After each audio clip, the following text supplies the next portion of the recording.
Let's talk eggs. No, I promise. Don't turn it off. I promise this will be the most interesting egg conversation you ever had in your life. We're here for you on KCMO 95.7 FM. We're always streaming on the KCMO Talk Radio app. So egg prices are skyrocketing right now, if you haven't seen. They are up big time year over year, 20, 30, 40% in some places. And there's a reason for this. And I'll get to that here in a second. But what's happening now is, Donald Trump's been in office for 9 days, and he said he would bring down prices, and eggs are up. Whoa, my God. I'm glad that people that cover the White House are now concerned about inflation and now concerned about grocery prices and, everyday costs for the American people. I'm glad they've come around on caring about these things since now there, happens to be a Republican in the White House.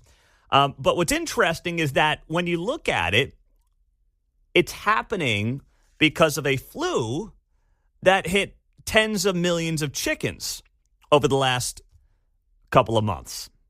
So yesterday in this White House press briefing, the cost of eggs was part of the conversation. And Caroline Leavitt, who is the new White House press secretary, said something about this. Now,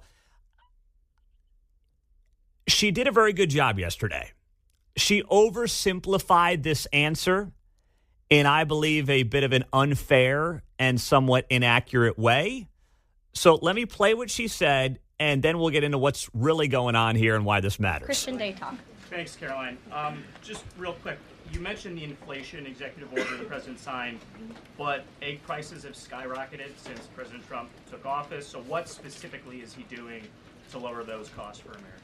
Really glad you brought this up, because there is a lot of reporting out there that is putting the onus on this White House for the increased cost of eggs. I would like to point out to each and every one of you that in 2024, when Joe Biden was in the Oval Office, or upstairs in the residence sleeping, I'm not so sure, egg prices increased 65% in this country. We also have seen the cost of everything, not just eggs. Bacon, groceries, gasoline have increased because of the inflationary policies of the last administration. As far as the egg shortage, what's also contributing to that is that the Biden administration and the Department of Agriculture directed the mass killing of more than 100 million chickens, which has led to a lack of chicken supply in this country, therefore a lack of egg supply, which is leading to the shortage. Now, that is true. She's not wrong about that. I think it's a little strong, and trust me, there's plenty that we can put at the feet of Joe Biden. Come on, man. There is. But I think to say, Biden directed the killing of 100 million chickens like he, just went out there and said, kill them, take out 100 million.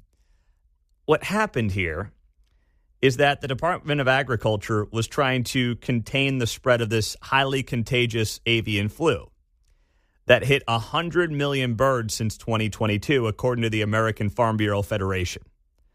So you've got a situation here where, yes, the Department of Agriculture did say, hey, we got to kill some of these things because this flu is spreading like crazy. I don't know if I would frame it. And trust me, I'm not trying to give Pops the benefit of the doubt here, but it's a little strong to say Biden just said, go whack 100 million chicken like he's a mob boss. No. She's speaking the language that the reporters speak. That's how they would have portrayed it if the shoe were down on the other foot. Right? Fair. Okay. That's the way I'll give you that. I'll give you that. That's what I knew what she was talking about. Yeah.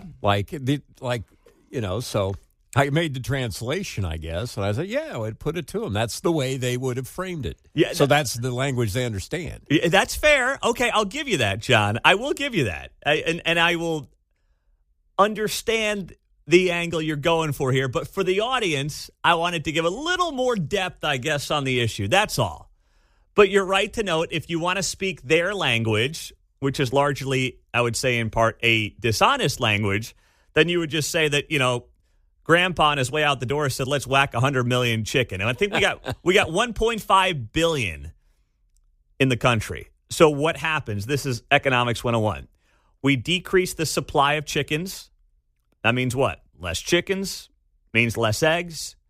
Demand has not gone down precipitously for eggs. So the price of those eggs go up. And that's what we're dealing with right now. But to be clear as well, the only numbers that we actually have for egg prices are still from December. when Joe Biden was still the president. I know the guy had been comatose for months, but I'm just saying the Bureau of Labor Statistics show the average price of a dozen eggs, $4.15 in December.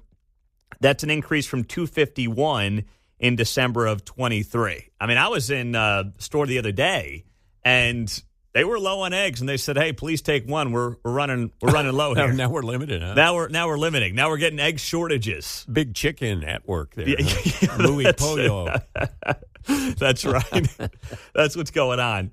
So that's how Caroline Levitt was framing this conversation, because in November and December alone, this virus killed about 17.2 million egg-laying hens, half of 2024's total killed per the USDA in November and December alone. And this avian flu has already spread to dairy farms all over the country. So that's what's going on. So now you got to increase the stock and supply of chickens. This will level itself out. This is not a issue that is driven by Republican or Democratic policy. This is a flu outbreak that has an impact on supply and demand. I would use it as a teaching moment to explain supply and demand in the marketplace to those who don't understand Economics 101. That actually might be a beneficial thing to do here. But in the meantime, you want to talk about where you actually can have an impact on supply and demand, where you have dollars chasing goods completely unnecessarily in terms of things that governments can do to help out inflation. How about one of the things Caroline Levitt announced yesterday? And that is that, yes, when it comes to stopping aid, which is something that the Trump administration put out an executive order on and threw some people for a loop yesterday, we have stopped aid like, dropping $50 million for condoms in Gaza. Doge and OMB also found that there was about to be 50 million taxpayer dollars that went out the door to fund condoms in Gaza. That is a preposterous waste of taxpayer money. So that's what this pause is focused on, being good stewards of tax dollars. $50 million for condoms in Gaza. Things only used to cost a quarter at the gas station. Clearly been a while for you, John. Well, Gaza has all of a couple million people in it. I was looking this up. I'm like, all right, Gaza's population is 2.1 million. Figure half of those are guys, and maybe of that million men, maybe half of those are, adults.